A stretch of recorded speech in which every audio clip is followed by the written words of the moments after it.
Assalamualaikum warahmatullahi wabarakatuh. Hai semuanya, perkenalkan saya Herlina Andini dengan nomor NIM 093 dari Prodi Pendidikan Luar Sekolah Angkatan 2023. Di sini saya akan sedikit menjelaskan kepada kalian bagaimana sejarah dari filsafat. Apakah kalian yang sudah menonton saat ini tahu bagaimana awal mula sejarah dari filsafat? Secara umum, filsafat banyak dipahami dari dua sisi, yaitu sebagai disiplin dan sebagai disiplin dasar filosofis dari proses ilmiah.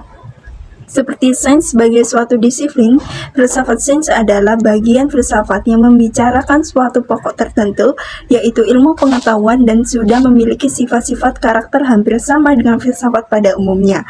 Namun, pengertian filsafat secara bahasa istilah, filsafat berasal dari bahasa Yunani yakni philos yang berarti cinta, senang, suka, dan sophia yang berarti pengetahuan, hikmah, dan kebijaksanaan.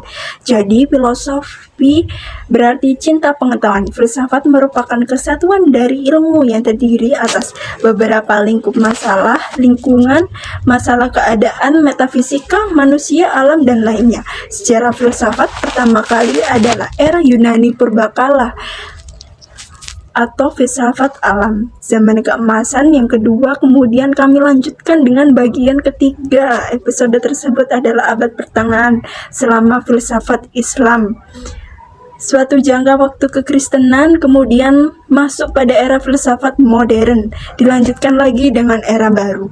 Periode filsafat Yunani merupakan periode yang sangat penting dalam sejarah peradaban manusia karena saat itu terjadi perubahan pola pikir manusia dari mitosentris menjadi logosentris. Kehidupan penduduknya sebagai nelayan dan pedagang, sebab sebagian besar penduduknya tinggal di daerah pantai, sehingga mereka dapat menguasai jalur perdagangan di Laut Tengah. Sementara dalam sistem kepercayaan memungkinkan manusia mengembangkan potensi dan budayanya dengan bebas. Setelah berakhirnya abad Yunani, sejarah filsafat dilanjutkan pada abad pertengahan. Filsafat abad pertengahan sering disebut dengan filsafat skolastik karena sekolah-sekolah itu merupakan hasil dari pemikiran yang sudah mengajar filsafat di sana. Pada abad ini, pertengahan filsafat agak memiliki pengaruh yang kuat karena penekanan studi ini membahas lebih dan lebih bicara teosentrisme. Masa ini diawali dengan lahirnya filsafat Eropa, artinya pemikiran filsafat pada abad pertengahan ini didominasi oleh agama. Pemecahan semua persoalan selalu didasarkan atas agama, sehingga corak pemikiran kefilsafatannya yang membuat bersifat teosentris. Baru pada abad ke-6 Masehi, setelah mendapatkan dukungan dari Karel Agung, didirikanlah sekolah-sekolah yang memberi pelajaran gramatika, dialektika, geometri dan aritmatika, astronomi, dan musik.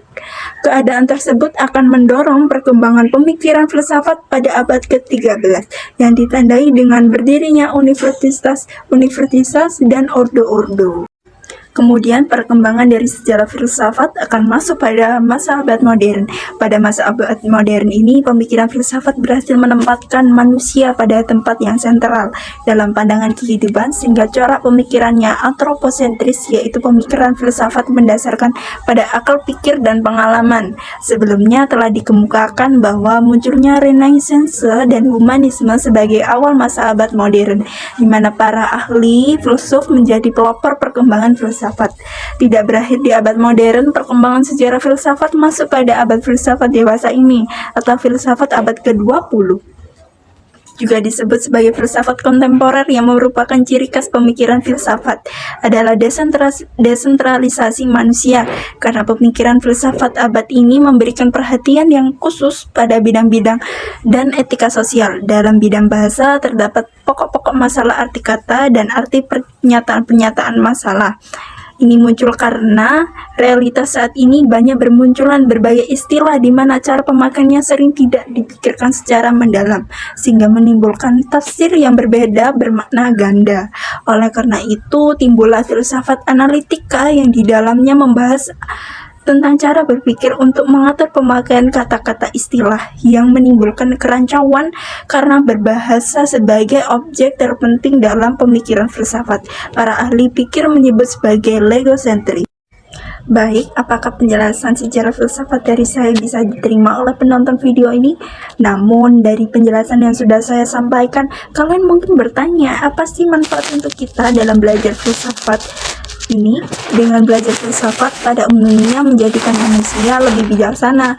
Bijaksana artinya memahami pemikiran yang ada dari sisi mana pemikiran itu disimpulkan, memahami dan menerima sesuatu yang ada dari sisi mana keadaan itu ada. Tentu banyak sekali jika kita mempelajari filsafat. Semoga penjelasan secara filsafat saya dapat berguna untuk penonton video ini. Kurang lebihnya saya mohon maaf. Wassalamualaikum warahmatullahi wabarakatuh.